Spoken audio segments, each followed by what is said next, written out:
শাখার প্রধান অধ্যক্ষ মহাশয়, আমার সহকর্মীরা, আমার প্রিয় ছাত্রছাত্রীরা, আজ এই শুভক্ষণে বিশ্বকবি রবীন্দ্রনাথ ঠাকুরের প্রতি শ্রদ্ধা জানানোর জন্য আমাদের ছোট্ট নিবেদন। উদয়ের পথে শুনি কার বাণী, ভয় নাই ওরে ভয় নাই, নিঃশেষে প্রাণ যে করিবে দান, ক্ষয় নাই তার ক্ষয় নাই।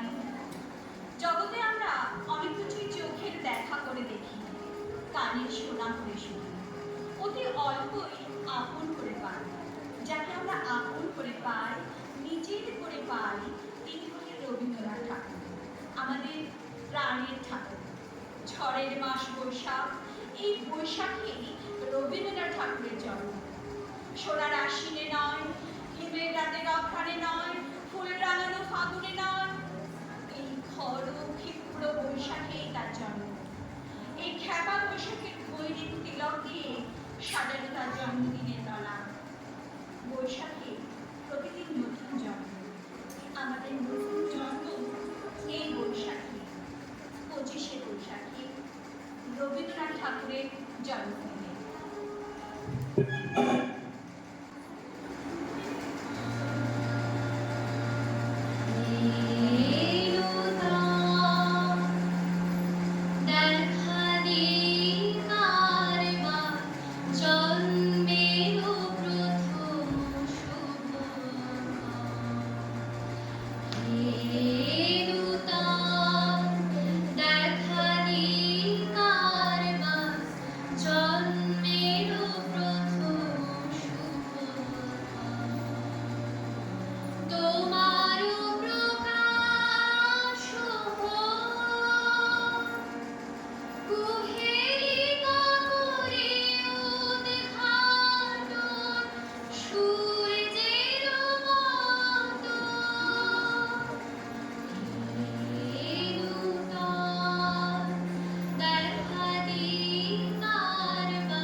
Thank you.